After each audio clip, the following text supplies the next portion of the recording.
तो गाइस कैसे हैं आप सब लोग। द राइज ऑफ एम्परर के एपिसोड 03 के साथ हाजिर हो। तो अगर आप मेरे चैनल के ऊपर नए अभी तक चैनल को सब्सक्राइब नहीं किया हुआ तो जल्दी से चैनल को सब्सक्राइब कर दे, वीडियो को लाइक को शेयर कर दे, शुक्रिया। तो लास्ट एपिसोड के एंड पे हमने देखा था लीजी जो होता है वहाँ पर उस एल्डर की बात सुनने के बाद आगे से हंसना शुरू कर देता और कहता है कि तुम्हारा सेक्टर यानी डीमन सेक्टर कभी हमारे क्लिंजिंग इंसेंस सेक्टर की मदद से चला करता था और आज देखो यहाँ पर तुम लोग हमारे प्राइम डिसाइपल का टेस्ट लेने के बारे में बात कर रहे हो। यहाँ पर भी मजाक हो रहा है। तो इस बात से एल्डर काफी ज्यादा गुस्सा होता है, जबकि उनका डिसाइपल जिसका नाम डूमिंग होता है वो इस बात से ज्यादा गुस्सा होता है। वो कहता है कि लड़के तुम्हारी हिम्मत कैसे हुई, हमारे सेक्टर का नाम इस तरह से नहीं ले सकते हो, ना ही तुम हमारे सेक्टर की इस तरह से इंसल्ट कर सकते हो। अगर मुझे यहाँ पर इजाजत मिले तो मैं अभी तुम्हारी जुबान उखाड़ दूं। लीजी आगे से फिर से उसके इंसल्ट कर देता और कहता है कि मुझे लगता है कि उस चिकन हेड के जितने डिसाइपल्स हैं आगे आने वाले जनरेशन के सभी डिसाइपल्स बहुत ज्यादा बेकार हो चुके हैं। तुम लोगों के पास कोई टेक्निक्स तो है नहीं, ऊपर से तुम सभी लोग यहाँ पर कितनी बदतमीजी से बात कर रहे हो। क्या तुम्हें यहाँ पर दूसरों से तमीज से बात करने की आदत नहीं है। वैसे एल्डर जो होते हैं वो काफी ज्यादा गुस्सा आते हैं और अपने आइस क्रिस्टल्स को रिलीज करते हुए अपनी पावर्स को रिलीज करते हुए हमारे लीजी के ऊपर अटैक कर देते हैं और कहते हैं कि लड़के अब तुम्हें मरना होगा क्योंकि तुमने हमारे सेक्टर की इंसल्ट की है।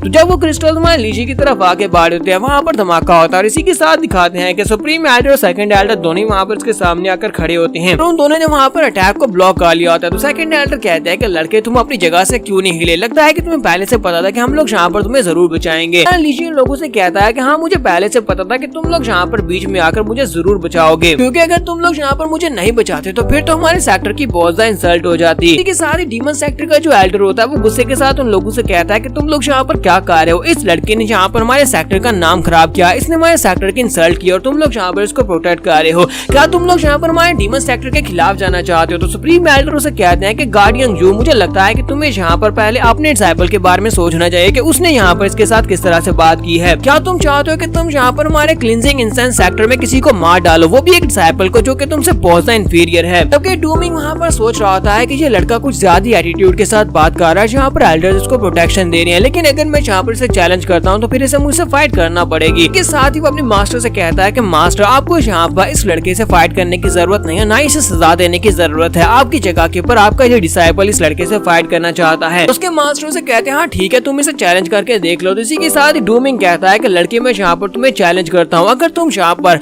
इतनी हिम्मत रखते हो कि मुझसे फाइट कर सको तो फिर मेरे चैलेंज को एक्सेप्ट करो, मुझसे फाइट करो। मान लीजिए उसे कहता है कि तुम्हें मरने की इतनी ज्यादा जल्दी है तो फिर ठीक है मैं यहाँ पर तुम्हारे चैलेंज को एक्सेप्ट कर लेता हूँ। ठीक है तुम्हारे चैलेंज को एक्सेप्ट किया। तो सुप्रीम डीमन कहते हैं कि ये लड़का यहाँ पर क्या कर रहा है, लेकिन एल्डर कहते हैं कि इस लड़के के पास कल्टीवेशन तो है नहीं, लेकिन इसके पास हिम्मत बहुत ज्यादा है जो इसने यहाँ पर डूमिंग के चैलेंज को एक्सेप्ट कर लिया। इसी के साथ ही एल्डर कहते हैं कि दो अलग अलग सेक्टर के डिसाइपल्स ने यहाँ पर एक दूसरे को चैलेंज किया और दोनों ने चैलेंज को एक्सेप्ट किया। तो फिर ठीक है हम लोग यहाँ पर इनके चैलेंज की रिस्पेक्ट करेंगे और इन दोनों का यहाँ पर मैच करवाएंगे, इनके लिए अरीना को सेटअप करवाया जाए। इसी के साथ ही सुप्रीम एल्डर लीजी से कहता है कि लड़के इस बार वो एंशिएंट ऑर्डर तुम्हें बचा नहीं पाएगा, क्योंकि अगर यहाँ पर चैलेंज के दौरान ये लड़का तुम्हें जान से भी मार डालता है तब भी हम लोग बीच में आकर तुम्हें बचा नहीं पाएंगे। तुम्हारा लीजी से कहता है कि मैं बस यही चाहता था कि यहाँ पर फाइट हो और उसके बाद देखना तुम लोगों को पता चल जाएगा कि मैं उतना भी खराब नहीं हूँ, यानी इतना भी कचरा नहीं हूँ। लीजी के साथ जो दूसरा डिसाइपल होता है जिसका नाम हुरैन होता है, सुप्रीम एल्डर जो होते हैं हुरैन को उसके साथ भेजते हैं। लीजी को अपने साथ लेकर वेपन डिपार्टमेंट में जाता है और वहाँ पर जाकर वो कहता है कि तुम यहाँ पर फाइट के लिए तुमने चैलेंज को एक्सेप्ट कर लिया, लेकिन तुम्हारे पास एक वेपन भी नहीं है। तुम यहाँ पर से कौन से वेपन को चूज करने वाले हो, तुम्हें वेपन चलाना आता भी है या नहीं, क्योंकि तुम्हारे पास कल्टीवेशन ही नहीं है। मुझे लगता है कि तुम्हें ये चैलेंज को एक्सेप्ट नहीं करना चाहिए। मुझे लगता है कि तुम्हारे पास वो स्पेशल टोकन है हमारे सेक्टर का, उस टोकन को यूज करते हुए तुम अपनी एक ख्वाहिश ले सकते हो और उस ख्वाहिश के मुताबिक तुम जाकर सुप्रीम एल्डर से कह सकते हो कि तुम्हें इस चैलेंज को नहीं करना और तुम यहाँ पर जिंदा बच सकते हो। लीजी उसे कहता है कि नहीं मैं ऐसा बिल्कुल भी नहीं होने दूंगा, मैं यहाँ पर प्राइम डिसाइपल बनने के लिए आया हूँ। तुम्हें क्या लगता है कि प्राइम डिसाइपल होने के नाते मैं किसी एक आम से छोटे से लड़के से चैलेंज को हार सकता हूँ या फिर पीछे हट सकता हूँ? ऐसा बिल्कुल भी नहीं होगा। फिर साथ ही उसे कहता है कि मुझे ये बताओ कि तुम्हारा सेक्टर जो है ये इतना ज्यादा घटिया हो चुका है कि जहाँ पर कोई काम का वेपन भी नहीं है, जहाँ पर तो बहुत ही लो लेवल के और बहुत ही घटिया से वेपन्स रखे हुए हैं। हुरैन उसे कहता है कि ये तुम क्या बकवास किए जा रहे हो, जहाँ पर जितने वेपन्स रखे हुए सारे के सारे हाई ग्रेड के वेपन्स हैं। हमारे सेक्टर के पास सारे अच्छे अच्छे वेपन्स हैं, जहाँ पर जितने टंगे हुए वेपन्स तुम्हें दिखाई देते हैं। अगर तुम लेना चाहो तो यहाँ से ले सकते हो, अगर नहीं लेना तो फिर जाओ यहाँ से। इस वक्त तुम्हारे सामने जितने वेपन्स हैं अगर ये तुम्हारी पसंद के नहीं और तुम्हें लगता है कि ये लो क्वालिटी के तो फिर यहाँ पर और कोई भी वेपन्स नहीं है, हमारे पास बस यही है। तो इसी के साथ ही हमारा बायरोंग से लीजी जो होता है वो आगे बढ़ता है और जाकर के ऊपर एक बॉक्स पड़ा होता है, वो उस बॉक्स के अंदर से वेपन्स को निकालना शुरू कर देता है, क्योंकि उसके अंदर भी काफी सारे वेपन्स पड़े होते हैं, लेकिन वो सारे का सारा कचरा होता है। हुरैन उसे कहता है कि तुम वहाँ पर से क्या ढूंढ रहे हो, वहाँ पर हम लोगों ने सिर्फ कचरा फेंका हुआ है। तो इसी के साथ लीजी कहता है कि ये काफी ज्यादा काम कीमती चीज है और उसे वहाँ पर से एक वेपन मिल जाता है। हुरैन उसे कहता है कि तुम्हें यहाँ पर से क्या मिला, क्या कचरे के अंदर से भी कोई अच्छा वेपन मिल सकता है। तो हमारे कीशी को वहाँ पर से एक डंडा मिलता है जो कि जला हुआ होता है। वहाँ पर एक जला हुआ डंडा पड़ा होता है, तो वो उस डंडे को उठा लेता है और कहता है कि ये वेपन काफी ज्यादा अच्छा है, मैं इसी वेपन को यूज करूंगा। हुरैन उसे कहता है कि कहीं तुम्हारा दिमाग तो नहीं खराब हो गया, तुम यहाँ पर एक डंडे को यूज करने वाले और वो भी जला हुआ है, देखो तो जरा इसकी हालत क्या हो चुकी है। उसके बाद नेक्स्ट सीन में अरीना का दिखाया जाता है जहाँ पर डूमिंग और हमारे लीजी के दरमियान में फाइट होने वाली है। तो सभी लोग वहाँ पर पहुंच चुके होते हैं और इसी के साथ एक एल्डर जो कि उनके यहाँ पर रेफरी बनने वाले हैं वो कहते हैं यहाँ पर इस मैच के दौरान कोई भी रिस्ट्रिक्शंस नहीं है, तुम दोनों जैसे वेपन्स को यूज करना चाहो वैसे वेपन्स को यूज कर सकते हो और अगर यहाँ पर दोनों फाइट करते हुए किसी एक को मार देते हैं तो दूसरे के ऊपर इल्जाम नहीं आएगा। और तुम लोग यहाँ पर लाइफ एंड डेथ का मैच तो नहीं है, लेकिन अगर कोई सरेंडर करना चाहता है तो वो कर सकता है, लेकिन अगर दूसरा यहाँ पर फाइट करते हुए हार मान लेता है, दूसरा यहाँ पर इतना जख्मी हो जाता है कि दोबारा उठ नहीं सकता, तब भी मैच खत्म हो जाएगा। मास्टर मो यहाँ पर आज तुम्हारा रेफरी हूँ। एक तरफ से डीमन सेक्टर का जूनियर डिसाइपल जिसका नाम डूमिंग है और दूसरी तरफ से हमारे सेक्टर का डिसाइपल जिसका नाम लीजी है, दोनों जहाँ पर आपस में फाइट करने वाले हैं। तो मास्टर हु अपने डिसाइपल से कहते हैं कि मैं चाहता हूँ कि इस लड़के को बहुत ज्यादा टॉर्चर करो, तुम्हें फाइट करते हुए इसको इतनी बुरी तरह से मारना है कि जिसे आपने किए के ऊपर पछतावा हो कि इसने यहाँ पर हमारे डीमन सेक्टर की इंसल्ट कैसे की। दूसरी तरफ से सुप्रीम एल्डर जो होते हैं वो सोच रहे होते हैं कि अब यहाँ पर हम लोग क्या करेंगे। मुझे लगता है कि हमारे लिए यही रास्ता बिल्कुल बेहतर था कि हमने इन दोनों को यहाँ पर फाइट करने दी है। डूमिंग काफी ज्यादा स्पेशल है क्योंकि वो काफी अरसे से कल्टीवेट कर रहा है, ऊपर से इस लड़के के पास बिल्कुल भी कल्टीवेशन नहीं है।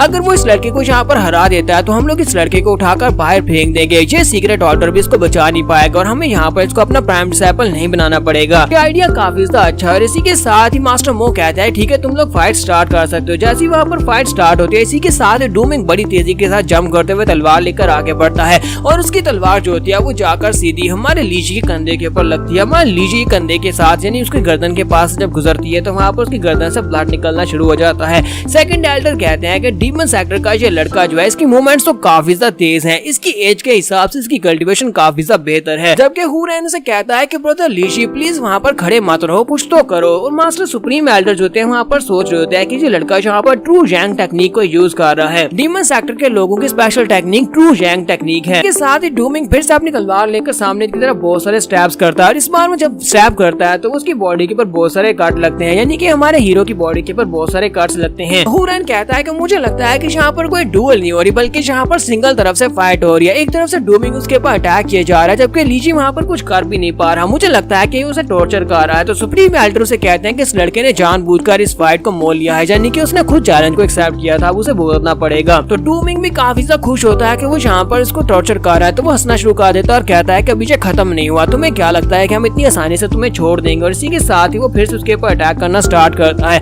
इस बार वो फिर से तलवार को घुमाते हुए जब उसके ऊपर अटैक करता है तो बार बार उसकी बॉडी के ऊपर स्टैब करता है और लीजी की बॉडी के ऊपर जगह जगह के ऊपर कट्स लग रहे होते हैं, लेकिन उसकी अटैक्स जो होते हैं वो सेम एक ही जगह के ऊपर बार बार लग रहे होते हैं, जिसकी वजह से हमारा लीजी पीछे की तरफ बढ़ता जाता है। मास्टर मो कहता है कि जरा इस लड़के की प्रिसीजन तो देखो, ये बार बार एक ही जगह के ऊपर अटैक कर रहा है, जहाँ पर पहले इसने कट लगाया था सेम उसी जगह के ऊपर ये दोबारा से कट लगा रहा है। इस लड़के डूमिंग की स्पीड और साथ में स्ट्रेंथ काफी ज्यादा इंक्रेडिबल है। लीजी जो होता है वो काफी ज्यादा पीछे की तरफ हट जाता है और लंबे लंबे सांस ले रहा होता है, जबकि डूमिंग से कहता है कि अब तुम्हें समझ आए कि हम दोनों के पावर लेवल में और दोनों की कल्टीवेशन में कितना बड़ा डिफरेंस है और तुम्हारी हिम्मत कैसे भी यहाँ पर हमारे सेक्टर की इंसल्ट करने की। हालांकि तुमने बहुत बड़ा क्राइम किया लेकिन इसके बावजूद मैं यहाँ पर तुम्हारे पर तरस खाऊंगा और तुम्हें जान से नहीं मारूंगा, लेकिन इस लास्ट स्ट्राइक के साथ मैं इस मैच को खत्म करने वाला हूँ। तो लीजी उसे कहता है कि हाँ क्यों नहीं, और इसी के साथ ही डूमिंग अपनी तलवार लेकर उसके ऊपर अटैक करने के लिए आगे बढ़ता है। जैसे वो अपनी तलवार लेकर उसके करीब पहुंचता है और कहता है कि मर जाओ, और डूमिंग की तलवार जो होती है वो सीधी जाकर उसकी बॉडी के अंदर धंस जाती है। जैसे वो उसकी बॉडी के अंदर धंस जाती है इसी के साथ ही डूमिंग उसे कहता है कि ठीक है अब तुम यहाँ पर आराम से सो सकते हो क्योंकि तुम्हारी जिंदगी यहाँ पर खत्म हुई। दूसरी दुनिया में जाने के बाद मेरा नाम याद रखना कि तुम्हें यहाँ पर किसने मारा था, तुम्हें मारने वाला डीमन सेक्टर का एक स्टूडेंट था जिसका नाम डूमिंग था। और इसी के साथ हम लोग यहाँ पर एपिसोड 2 का एंड। तो गाइस कैसे हम सब लोग राइज ऑफ एम्परर के एपिसोड 03 के साथ हाजिर हो। तो लास्ट एपिसोड के एंड पे हमने देखा था कि डूमिंग अपनी तलवार को की बॉडी के अंदर धंसा देता है और वहाँ पर उसे कहता है कि दूसरी दुनिया में जाकर मेरे नाम को याद रखना कि डूमिंग ने तुम्हें मारा था। और इसी के साथ हमारा लीजी जो होता है उसे कहता है मुझे तो बहुत ज्यादा दर्द हो रही है। जब वो एटीट्यूड के साथ से ये वाली बात करता है इस बात से डूमिंग को झटका लगता है। डूमिंग कहता है कि ऐसा कैसे हो सकता है, कहीं मैंने यहाँ पर मिस तो नहीं कर दिया। जब वो देखता है तो वो तलवार जो होती है उसके बाजू के नीचे होती है, यानी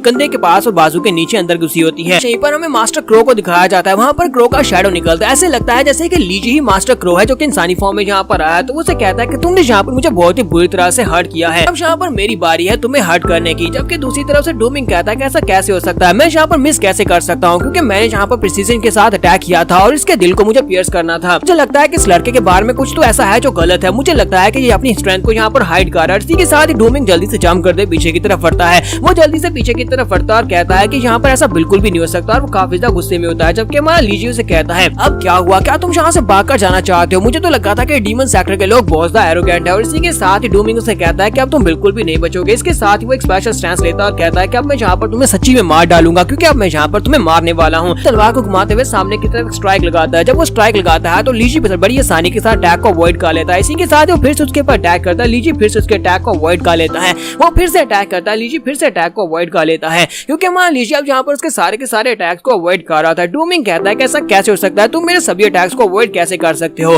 तो हमारा लीजी उसे कहता है लगता है कि तुम एक बहुत ज्यादा नौसीखी हो, तुम्हें पता ही नहीं है कैसे अटैक करना है। इसी तरफ से मास्टर हु भी इस बात से काफी हैरान होते हैं और कहते हैं कि ये लड़का इतना भी बुरा नहीं है। ये यहाँ पर डूमिंग के सभी अटैक्स को अवॉइड किया जा रहा है। हालांकि पहले इसने सभी के सभी अटैक्स इसकी अपनी बॉडी के ऊपर लिए थे और ये जख्मी भी हुआ था। जबकि हुरैन इस बात से काफी ज्यादा खुश होता है और कहता है कि ब्रदर लीजी ये तो वाकई में काफी ज्यादा कमाल का है। जबकि सुप्रीम एल्डर कहते हैं कि मुझे समझ नहीं आ रही कि इस लड़के ने यहाँ पर क्या किया, क्योंकि ये लड़का यहाँ पर पहले उसके अटैक्स को फेस कर रहा था और वो सभी के सभी अटैक्स उसकी बॉडी के ऊपर हिट हो रहे थे और उसे पता चल गया कि वो बार बार एक ही जगह के ऊपर अटैक कर रहा है। यानी कि उसके अटैक पैटर्न को इस लड़के ने मेमोराइज कर लिया और उसे पता है कि वो बार बार एक ही टेक्निक के साथ कहां पर अटैक करेगा। इसी वजह से उसके लिए अटैक्स को अवॉइड करना आसान हो गया। इसका मतलब यह है कि इस लड़के की मेमोरी बहुत ज्यादा शार्प है। ये जिस भी चीज को देखता है उसको बड़ी आसानी से याद कर लेता है। अगर वाकई में यही इसका टैलेंट है कि ये सभी चीजों को बड़ी आसानी से मेमोराइज कर सकता है, तो इसका मतलब यह है कि ये फ्यूचर में एक बहुत ही बड़ा मार्शल आर्टिस्ट बन सकता है। ये सभी मार्शल आर्ट्स की टेक्निक्स को कॉपी कर ले। सुप्रीम एल्डर कहते हैं लेकिन अफसोस कि ये लड़का फ्यूचर तक पहुंचेगा ही नहीं, क्योंकि इस लड़के के पास फाइट बैक करने की स्ट्रेंथ नहीं है। इसके पास कोई भी मार्शल आर्ट्स का स्किल नहीं है जिसके साथ ये सामने वाले ओपोनेंट को हरा सके। हालांकि इसने उसके अटैक्स पैटर्न को सीख लिया है, जिसकी वजह से ये इसके अटैक को डॉज कर सकता है। लेकिन इसका मतलब ये नहीं है कि ये फाइट बैक भी कर सकता है। और दूसरी तरफ से डूमिंग जो था अपनी पावर्स को रिलीज कर रहा था और गुस्से के साथ वहां पर हंस रहा था और उसे कहता है कि अब तो तुम बिल्कुल भी नहीं बचने वाले। अब मैं यहाँ पर तुम्हारी बॉडी कितनी ज्यादा पीसेस करूंगा कि तुम खुद भी नहीं गिन पाओगे। डूमिंग उसे कहता है कि तुम बस एक ऐसे कीड़े हो जिसके पास कल्टीवेशन भी नहीं है। कल्टीवेशन के बिना एक कल्टीवेटर नहीं होता। तुम्हें लगा कि तुमने यहाँ पर मेरे 4-5 अटैक्स को डॉज कर लिया और तुम यहाँ पर एक कल्टीवेटर बन गए हो। तुम मेरा मुकाबला करने के लायक पहले से शुरुआत से ही नहीं थे। हमारा लीजी उसे कहता है इसका मतलब यह है कि तुम यहाँ पर सीरियस होने वाले हो। अगर तुम यहाँ पर सीरियस होने वाले हो तो फिर मुझे भी यहाँ पर सीरियस होना पड़ेगा। और इसी के साथ ही वो अपने डंडे को निकालता और कहता है कि चलो ठीक है, लगता है अब डंडे को यूज करने का वक्त आ चुका है। मैं अब यहाँ पर सीरियस हूँ, मैं अपने वेपन को यूज करूंगा, जल्दी से आ जाओ। सेकंड एल्डर उसके हाथ में वो डंडा देखने के बाद हुरैंग से कहते हैं कि ये क्या, ये किस किस्म का वेपन है? क्या हमारी आर्मरी में अभी भी इस तरह के कोई वेपन्स हैं? हुरैंग से कहता है कि हाँ, हमारी आर्मरी में इस तरह का वेपन पड़ा हुआ था। और साथ ही वो सोच रहा था अगर मैंने ग्रेट एल्डर को बता दिया कि ये कचरे से इस वेपन को उठा कर लाया तो एल्डर कहेंगे कि मैंने इसको क्या थमा दिया, मुझे यहाँ पर इसको रोकना चाहिए था। तो डूमिंग जो होता है, डूमिंग वहाँ पर एक स्पेशल स्टैंस लेता है और एक स्पेशल टेक्निक को यूज करने लगा है। तो वो कहता है कि तुम्हारे हाथ में एक जली हुई लकड़ी का टुकड़ा है, तुम्हें क्या लगता है कि इस जली हुई लकड़ी के टुकड़े के साथ तुम्हें क्या ही कर लोगे? मैं तलवार को ब्लॉक तो नहीं कर सकते, चाहे तुम्हारे हाथ में ये लकड़ी का टुकड़ा एक डिवाइन वेपन ही क्यों ना होता। आज यहाँ पर तुम मेरे हाथ से जरूर मरोगे, क्योंकि ये वाला जो मूव मैं यूज करने वाला हूँ ये मेरा स्पेशल मूव है। इसी तरह से मास्टर हु काफी ज्यादा खुश हो रहे होते हैं कि ये लड़का यहाँ पर स्पेशल स्टैंस में, इसका मतलब यह है कि अपने फाइनल मूव को यूज करने वाला है और लगता नहीं है कि वो अपनी लकड़ी के टुकड़े के साथ स्टैक को ब्लॉक कर पाएगा। और इसी के साथ ही डूमिंग सामने से गायब हो जाता है। जब वहाँ से गायब हो जाता है, हुरैन कहता है कि वो कहाँ पर चला गया, वो गायब हो गया। तो सेकंड एल्डर से कहता है कि बच्चे तुम्हारी कल्टीवेशन बहुत ज्यादा लो है, इसी वजह से तुम उसके मूवमेंट्स को देख नहीं पा रहे, क्योंकि उसकी स्पीड काफी ज्यादा तेज है। इसके साथ ही हमारे डूमिंग को दिखाते हैं कि डूमिंग उसके सर के ऊपर होता है, लीजी के सर के ऊपर होता है और उसे कहता है कि अब यहाँ पर तुम मरने वाले हो। जैसे वो अपनी तलवार को लेकर नीचे की तरफ आ रहा होता है और कहता है कि अब मर जाओ। इसके साथ ही हमारा लीजी होता है, उसके अटैक्स को वहाँ पर बड़ी आसानी से अवॉइड कर लेता है। वो पीछे की तरफ घूमते हुए अटैक को अवॉइड करता है, फिर साथ ही अपने डंडे को घुमाता है, उसी के सेम मूव को यूज करता है जिस सेम टेक्निक को वो थोड़ी देर पहले यूज कर रहा था। और इसी टेक्निक के साथ उसे बहुत ही बुरी तरह से पीटता है और फाइनल मूव जो होता है वो अपने डंडे को उसके अंडू के ऊपर दे मारता है। जब वो उसके अंडू के ऊपर डंडे को मारता है तो उसके मुंह से ब्लड निकलना शुरू हो जाता है। डूमिंग के अंडे वहाँ पर टूटते हुए दिखाई देते हैं और इसी के साथ ही डूमिंग ग्राउंड के ऊपर आकर गिर जाता है।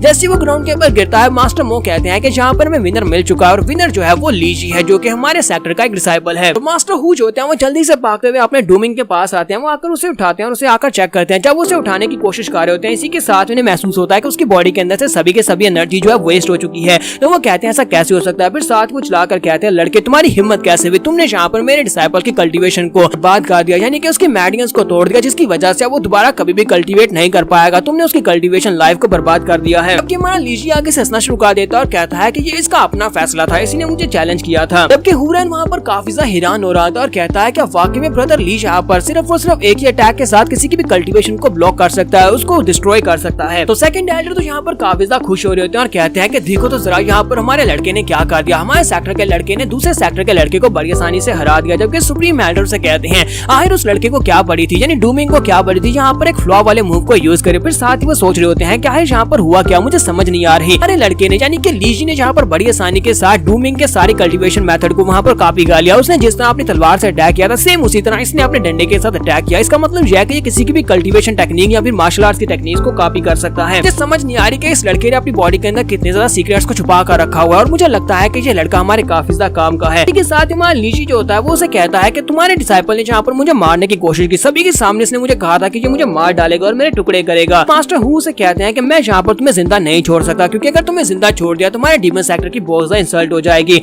इसी वजह से अब तुम्हें यहाँ पर मरना होगा। और वो अपनी पावर्स को रिलीज करते हुए जब उसके ऊपर अटैक करने के लिए आगे बढ़ने लगते हैं तो इसी के साथ ही हमारा लीजी भी फाइट के लिए रेडी होता है और कहता है कि ठीक है आ जाओ। लेकिन जैसे वो उसके करीब पहुंचते हैं तो मास्टर मोन के सेंटर में आ जाते हैं, अपनी शील्ड को एक्टिवेट करते हैं, उसको वहाँ पर ब्लॉक करते हैं और कहते हैं कि तुम यहाँ पर बीच में नहीं आ सकते। ऐसे वो पीछे की तरफ जंप करते हुए पीछे हटता है और नीचे ग्राउंड के ऊपर जाकर बैठता है। तो इसी के साथ ही मास्टर मोन, सुप्रीम एल्डर और सेकंड एल्डर वो तीनों इसके सर के ऊपर खड़े होते हैं, अपनी पावर्स को रिलीज करते हुए कहते हैं कि अब आगे मत बढ़ना क्योंकि तुम हमारे सेक्टर के डिसाइपल को मार नहीं सकते। सुप्रीम एल्डर से कहते हैं कि यूं ही तुम्हें क्या लगता है कि तुम यहाँ पर डेथ अरीना में होने वाली फाइट के रिजल्ट्स के निकलने के बाद भी तुम यहाँ पर हमारे डिसाइपल को मार सकते हो? तुम्हारे डिसाइपल ने खुद यहाँ पर चैलेंज किया था और चैलेंज करने के बाद अगर वो यहाँ पर हार गया, यहाँ पर उसकी कल्टीवेशन बर्बाद हो गया तो ये उसका अपना फैसला था। अगर तुमने हमारे डिसाइपल के ऊपर दोबारा अटैक करने की कोशिश की तो उसके बाद हम तुम्हें बिल्कुल भी जिंदा नहीं छोड़ेंगे और ये तुम्हारी अपनी गलती होगी। तो मास्टर हु कहते हैं कि तुम्हारा ये लड़का तो बहुत ज्यादा लकी है कि यहाँ पर 3 एल्डर्स मेरे पर अटैक कर रहे हैं सिर्फ और सिर्फ एक लड़के की वजह से। लीजी आखिर तुम्हारी आइडेंटिटी क्या है, तुम कौन हो? लीजी उसे कहता है कि लगता है कि तुम्हें अभी तक समझ नहीं आया, मैंने तुम्हें पहले भी बताया था कि मैं इस सेक्टर का प्राइम डिसाइपल हूँ यानी कोर डिसाइपल हूँ। जैसे वो ये बात करता है एल्डर से कहते हैं कि ये क्या बकवास किए जा रहे हो, हमने अभी तक तुम्हें यहाँ पर प्राइम डिसाइपल बनाया नहीं है। कि मास्टर हु इस बात से बहुत ज्यादा खुश हो जाते हैं और कहते हैं अच्छा तो तुम यहाँ के प्राइम डिसाइपल हो, तुझे तो बहुत ही अच्छी बात है। फिर साथ ही उठकर खड़े हो जाते हैं, उनसे कहते हैं कि अब जबकि तुम इस सेक्टर के प्राइम डिसाइपल हो और हमारे सेक्टर की यंग मिस की शादी प्राइम डिसाइपल के साथ होनी है तो इसका मतलब यह है कि तुम्हारे टेस्ट होने वाला है। 3 दिन के बाद तुम्हें हमारे डीमन सेक्टर में आना होगा जहाँ पर आकर तुम्हें टेस्ट देना होगा। अगर तुम वहाँ पर नहीं आते तो उसके बाद ये सारे का सारा ब्लेम जो है वो तुम्हारे ऊपर आएगा कि तुम्हारी वजह से दोनों सेक्टर्स के दरमियान में होने वाली शादी टूट गई। अगर तुम्हारे अंदर वाकई में हिम्मत है तो फिर 3 दिन के बाद हमारे डीमन सेक्टर में आकर दिखाओ कि तुम वहाँ पर आकर उस टेस्ट को दे पाते हो या नहीं। यहाँ पर हम लोग अपने एपिसोड 03 का एंड करेंगे। नेक्स्ट एपिसोड में देखेंगे क्या हमारा लीजी वाकई में वहाँ पर जाएगा डीमन सेक्टर में, वहाँ पर जाकर उनके टेस्ट को पास करके उनकी यंग मिस के साथ शादी करेगा या नहीं। तो एपिसोड की एक्सप्लेनेशन अच्छी लगी हो तो कमेंट करके जरूर बताइएगा। चैनल को सब्सक्राइब कर दे, वीडियो को लाइक और शेयर कर दे। शुक्रिया।